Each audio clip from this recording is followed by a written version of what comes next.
why does Mike McDaniel get a whole bunch of credit for being weird, and Jonathan Gannon is a quirky dude too, and it's a bad thing? Winning. I mean, winning makes, well, they score a lot of points. It's fun. Yeah, they haven't won anything. It makes, Jonathan Gannon being enthusiastic about his game, his job in this game of football, not corny to people. It's what people don't understand is it's authentic.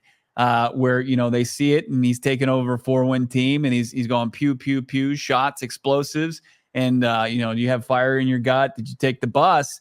Like that becomes colorful and creative. Where before it's like, if you're not winning football games, like take a look at this dude. Let's make fun of him. I'm gonna use this reference again, like Darren Waller today on social media. I mean, you just roast the guy until he proves that he's a baller or his team is winning football games. But let's take a look at where these rankings are. Jonathan Gannon, this is where it makes no sense. And big shout out to our guy Jacob who sent this to me. And this SOG account, it's got close to 300,000 followers on Instagram. They just rank everything, especially in the NFL. And they had the best head coaches. And they've got tier 1, which is the best of the best: Kyle Shanahan, Sean McVay, Andy Reid, Mike Tomlin, and John Harbaugh. Any problems with that? Zero. Okay. I don't really either have an issue with that. Great, but not the best. And I might throw Shanahan in there just because, he's had a couple leads that he's given up in some big games. Dan Campbell, Mike McDaniel, Kevin Stefanski, Jim Harbaugh, Nick Sirianni, I've got a big issue with, and Matt LaFleur being in the great but not best tier. Jim Harbaugh shouldn't be there because he hasn't coached in the NFL in a decade. Nick Sirianni shouldn't be there because the heart and soul of that team was ripped away with Shaden Steichen and Jonathan Gannon. Mm-hmm. Kevin Stefanski, 100%. Mike McDaniel, 100%. Dan Campbell, I don't know yet. Right. But he's more than a little more to prove.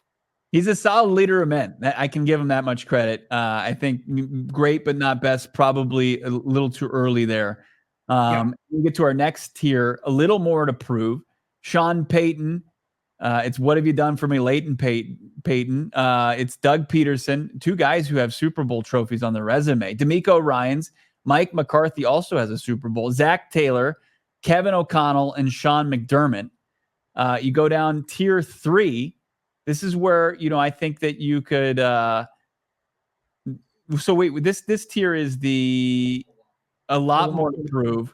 Yeah. Antonio Pierce, Matty Eberflus, Brian Dable, Shane Steichen, Todd Bowles. This is where Jonathan Gannon absolutely belongs, in my opinion.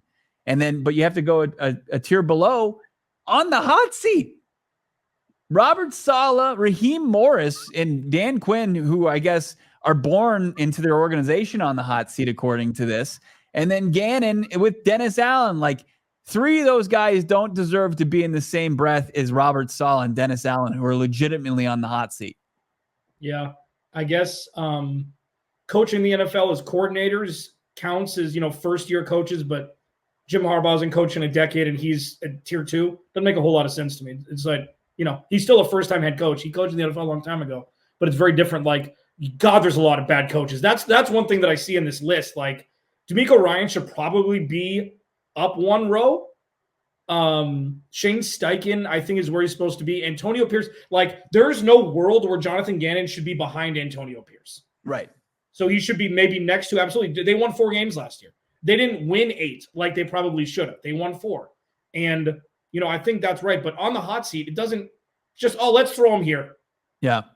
Oh, we saw they won 4 games last year, and that's they just peaked at the standings and made their determination there. Where, I think Gannon absolutely at the very least should be with the tier 4 guys. That, a lot more to prove, because like I said earlier in the program, like we are going to find out within the game, like what kind of head coach Jonathan Gannon is. He had 1 challenge last year, basically, and he was 1 for 1 in challenges. Like the stakes, especially in the fourth quarter, they weren't that high. There weren't a whole lot of games like the Cardinals would play competitively in the first half. Then they come out and the talent disparity would be on full display. And then the game would be mostly out of hand by the fourth quarter. So we didn't get to learn a whole lot about, what kind of, just changes and adjustments that they made coming out of the locker room. Yeah, he didn't lose any games for them. And that's a head coach who doesn't lose games for their team. That's a win. That's a step forward. And it's a little bit more difficult to gauge with like a kind of a, CEO head coach and not a, an analytics guy or whatever, like Mike McDaniel or Shanahan, who's grown up in this for the last 25 years where they just think differently. They call the plays. Gannon's he's not calling plays. He's part of the defense. I'm sure he has insight during game day, but like he lets his coordinators go. And I don't think they made egregious mistakes last year. That's like, oh, well, that needs to not happen. That needs to not become a trend. They didn't misuse their timeouts. They didn't have bad penalties that forced them into field goals on fourth down. Like the simple stuff, it's how you do the small things is how you do everything. They did the small things very well last year. And I understand why the national media wouldn't know that because they're not watching as closely as we are. Right. We saw competent football with bad talent on the field, and that was their vice. Yeah, we saw a team that at most Sundays, especially if you looked at, the betting odds, shouldn't have been in any of the ball games, and they were in mostly all of them. There weren't any laughers. I mean, if you got to the fourth quarter, sometimes they weren't as close as in the final score was an indication of how close the game actually was.